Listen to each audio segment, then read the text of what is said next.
අයිබෝන් හැමෝම කතා වෙන එල්නිනෝ සංසිද්ධියක් කොහොමද සිද්ධ වෙන්නේ? බොහොම සරලව මම කියා දෙන්නම්. ඉතින් ඒකට නම් අපිට සිද්ධ වෙනවා මේ පෘථිවියේ අපිට පේන්නේ නැති පැත්තට යන්න. මේ වීඩියෝ එක බලන්න. එල්නිනෝ සංසිද්ධිය සිද්ධ වෙන්නේ මේ අපි යවට සාගරික කලාපේ නෙවෙයි. ඒකට අපිට සිද්ධ වෙනවා මේ එල්නිනෝ සංසිද්ධිය සිද්ධ වෙන පැසිෆික් සාගරයට යන්න. ඒතර පැසිෆික් සාගරයේ තියෙන්නේ සාමාන්‍යයෙන් අපිට ලෝක සිතීමේ පේන්නේ නැති මෙන්න මේ කලාපය තුල. ලෝකයේ දැවැන්තම සාගරික කලාපය වෙන්නේ පැසිෆික් සාගරය. එතකොට එල්නීනෝවක් හරියට තේරුම් ගන්නවා නම් අපි ඇත්තටම බලන්න ඕනි පැසිෆික් සාගරයේ සාමාන්‍ය ක්‍රියාකාරීත්වය මොන වගේද කියලා. ඒ කියන්නේ එල්නීනෝවක් හැදෙන්න කලින් පැසිෆික් සාගරයේ මොනවද වෙන්නේ කියන එක. ඉතින් මෙහෙමයි වෙන්නේ. ඔබ දන්නවා මේ පෘථිවියේ සමකයට ඉරේලිය ඍජුව ලැබෙන නිසා සමකාසන්න ප්‍රදේශ බොහොමයක් උණුසුම්. එතකොට ද්‍රවාසන්න ප්‍රදේශ වලට යද්දී ඒ උණුසුම ක්‍රමයෙන් මොකද වෙන්නේ? අඩු වෙනවා. ඉතින් මේ නිසාම දැන් මේ පැසිෆික් සාගරයේ ප්‍රධාන ගොඩබිමක් නැති නිසාම සමකාසන්න ජලය සමගයත් එක්ක දෙපැත්තේ හොඳට රත් වෙලා තියෙනවා. මේ රත් වුණ ජලය මේ සමකාසන්න ප්‍රදේශවලට මේ අක්ෂාංශක 30-35 සීමාවේදී වගේ උතුරු අර්ධගෝලයෙන් එන හුළඟයි දක්ෂිණ අර්ධගෝලයෙන් එන හුළඟත් එක්ක මේ උණුසුම් ජලය තල්ලු වෙලා යනවා පැසිෆික් සාගරයේ බටහිර කොටසට. ඒ කියන්නේ අපි දන්න ඕස්ට්‍රේලියාව ඔය පිලිපීනේ වගේ පැතිවලට මේ උණුසුම් ජලය තල්ලු වෙනවා. ඉතින් මේ උණුසුම් ජලය තල්ලු වෙන්න හේතු වෙන මේ හුළඟට අපි කියනවා නමක්. ඒ තමයි වෙළඳ සුළඟ. ඔබට පේනවා මේ උණුසුම් කියන්නේ මේ එන හුළඟ පොඩ්ඩක් ආනතව තමයි හමාගෙන එන්නේ. මේ උතුරින් සහ දකුණින් එන හුළඟ යම්කිසි විදිහකට ඇලවෙලා වගේ එන්න හේතුව තමයි අපේ පෘථිවිය භ්‍රමණය වීම නිසා මේ සුළඟේ දිශාව වෙනස් වීම.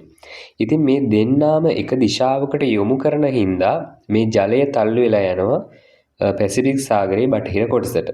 ඒ නිසා පැසිෆික් සාගරයේ සාමාන්‍ය ක්‍රියාකාරීත්වය තමයි සමකයේ ආසන්නයේ රත් වෙන ජලය උණුසුම් ජලය තල්ලු වෙලා යනවා ඕස්ට්‍රේලියාව වගේ පැතිවලට.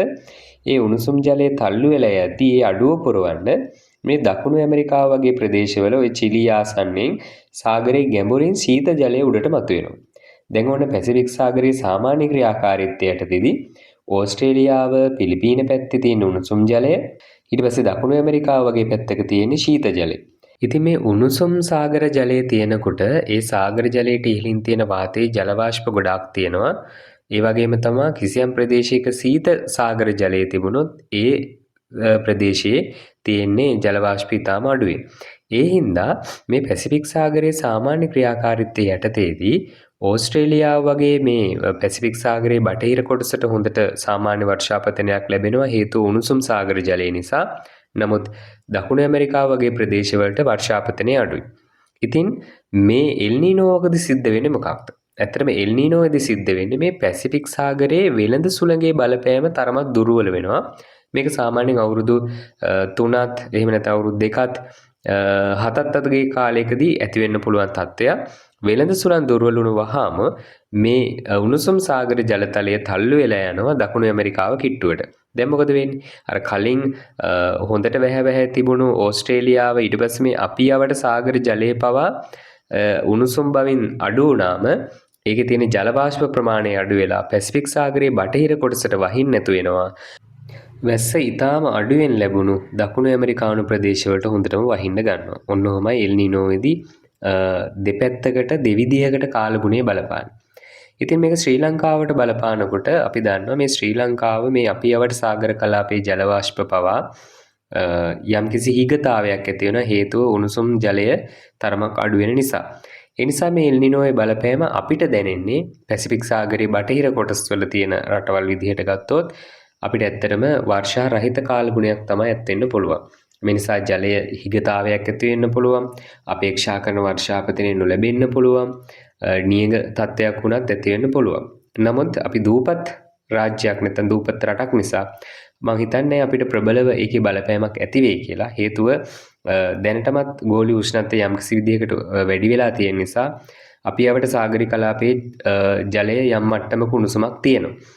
ඉතින් වර්ෂාපතනයේ තරමක් අඩුවීමක් සිද්ධ වුණත් ප්‍රබල බලපෑමක් මම හිතන්නේ අපිට ඇති වෙයි කියලා. හේතුව අපි දූපත් වශයෙන් තියෙන නිසා. නමුත් ලෝකයේ අනිත් ප්‍රදේශවලට ආන්තගාමී කාලගුණ තත්ත්වයන් මේ නිසා ඇති වෙනවා. ඉතින් හොඳම දේ තමයි කාලගුණ විද්‍යා අනාවැකි ඊට පස්සේ නිරලත් වාර්තාවට සවන් දෙන එක පූර්ව සූදානමක් ඇතුව මේ අභියෝගයට මුහුණ දීම තමයි හොඳම විසඳුම බවට පත් වෙන්නේ. ඉතින් පුංචි පණිවිඩයක් කියන්නම්. අපි 2028 අපස උසස් පෙළ අලුත් පන්ති ආරම්භ කරනවා. මේ සාමාන්‍ය පෙළ ප්‍රතිඵල ලැබුණු විගස.